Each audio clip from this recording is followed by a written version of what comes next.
Good evening. You're watching PBS 39, and this is Healthline Cosmetic Surgery. Our topic of conversation tonight is body contouring. We're going to specifically zero in on liposuction and tummy tucks, but we can also talk about some of the other topics that surround body contouring as well. Our guest expert who is here to answer your questions is Dr. John Mancoll. So easy to get in touch with us. Just dial the number you see on the screen at any time throughout tonight's show to share your questions and comments about body contouring. I want to thank you so much for joining us. Thank you. Could you start us off by describing what body contouring is? Sure. It's as simple as it sounds. It's when we're trying to go ahead and re-contour the body to a shape that someone feels like they should have or one day had it and is lost through weight gain or childbirth and the changes that happen. When someone is considering liposuction, who might make a good candidate for that type of surgery? Well, liposuction, a lot of people try and use it as a weight loss program and say, can you just suck out a few pounds, doc? And the answer is, of course, no. It's really designed for where there's a little extra fat that's accumulated.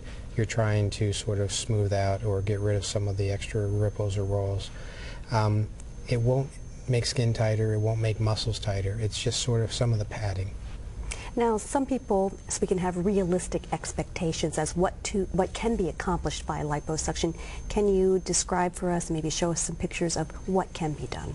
Sure. First off, there's just some areas that are great to liposuction. There's others that are a lot harder to do. We have a little diagram that shows some of those areas. And when you sort of look at where the yellow is on this, those are some areas that are really amenable to liposuction.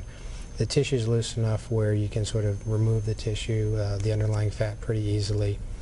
There's other areas where there's a lot of what we call adhesions that are designed to attach the skin to the underlying muscle frame, where liposuction is less successful and we see a little bit less response there. But all of these areas, whether it be the upper abdomen, lower abdomen, kind of that little poochy area from the belly button down to the pubic hairline, the hip rolls. This is a patient that underwent liposuction. You sort of look on the left-hand side, there's pre-op, the right-hand side is post-op. And she was unhappy with the fullness around her belly button above and below. And when we look at that, we can sort of see a real big difference just with taking out probably somewhere around 1 liter of just fat. And here we see the side view. She's had no significant weight loss between the pre-op and post-op. We didn't remove any skin. This just simply was what liposuction can do in the right patient. And I think one of the keys about this is you have to really pick the patients right, properly. Otherwise, they won't be happy, and you won't be happy as a doctor.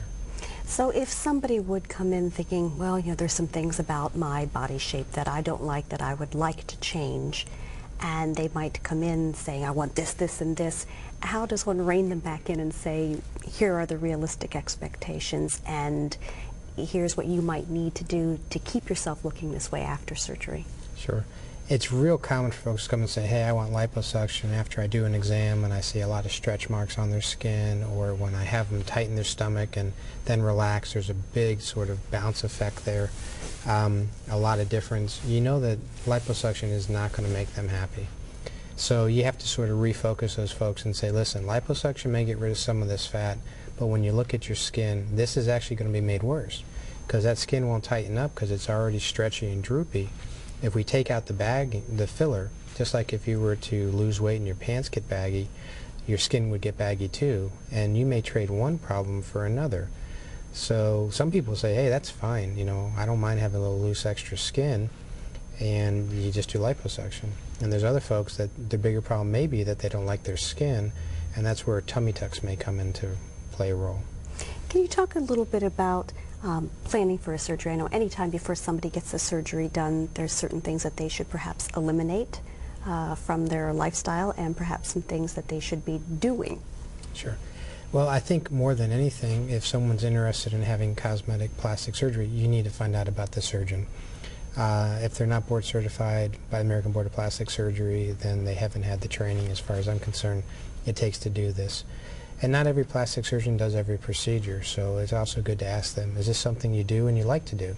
Chances are if they like doing it, they'll do a much better job, and if it's just something they do every now and then. But with that said, I think that you don't come into surgery like a tummy tuck or liposuction and say, hey, I'm going to bulk up ahead of time, okay? Usually a good diet and exercise program should precede the visit to the doctor. A patient should be close to their goal weight. Now, not everybody will get there, but should be close. And there's a lot of patients I see that come in preparation for getting there maybe 6 to 9 months ahead of when they think they want surgery, just to make sure they're on the right track and sort of I kind of like to give them the encouragement, the reinforcement, they're heading the right way, but maybe help them set a reasonable goal for what they want to do ahead of time. Once we've decided we're going to go to surgery and we're ready to do it, we have to also make sure medically it's a safe procedure for them, because there's nothing that grabs a headline like patient dies from liposuction. And we look at the tragedies of a few years ago when patients were doing what's called massive liposuction, where they'll take off 15, 20 liters.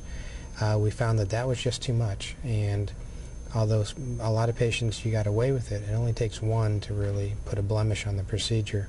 And most of those folks, it simply was just too much of the numbing medicine got into their system, and there was toxicity from that was ultimately the cause of their demise. So we have to set realistic goals of what this operation will actually do for you. And I have some folks that what I do is I do stage procedures. I may do liposuction in preparation for a tummy tuck, or we do tummy tuck and then later do liposuction, depending on what their health dictates and what the recovery time is they're looking to put into this. And all those questions need to be answered ahead of time.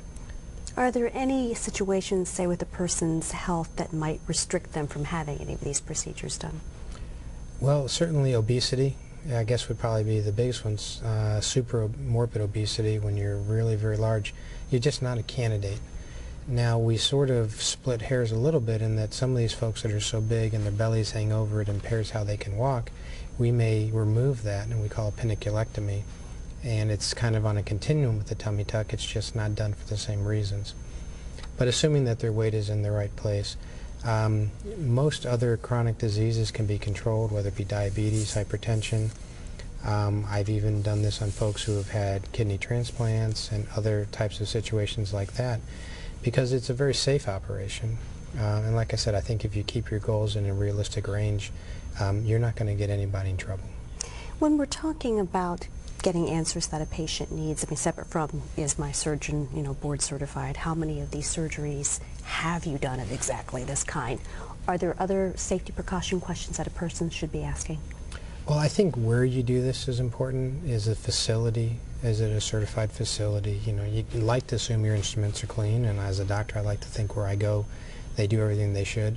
But you also want to understand who your anesthesiologist is going to be, and let's say some people don't have all the help at home that I'd like for them to have. Can they stay overnight? Do we have other facilities for that? We call 23-hour stay. There's a surgery center Southwest, Southwest Surgical Suites, where I do most of these, where we can accommodate all of those. We have a core of anesthesiologists we like to use that are familiar with what we do and therefore what our patients can expect. We have the ability to keep folks overnight, just to get them through that first night, which can sometimes be the hardest, and then really help them as they go home and transition them into that home environment. Now, you're mentioning time to recuperate with the place that you have someone to help you. How long is recuperation generally for a procedure of this nature, and what things should a person avoid doing perhaps immediately after surgery? Again, it comes down to what do you do. If it's simply a little bit of liposuction around your belly button because you have a little poochy area there, you could be back to work the next day. Maybe a little bit sore, feel like you kind of worked out a little hard, and it doesn't take much in recovery at all. If we talk about some of the circumferential tummy tucks we do, where we make the incisions all the way around, you're talking 3 or 4 weeks sometimes with someone really with you most of the time the first couple of weeks, driving for about 3 weeks. It's really, the more aggressive the surgery, the more we're trying to achieve, as you would expect, the longer the recovery.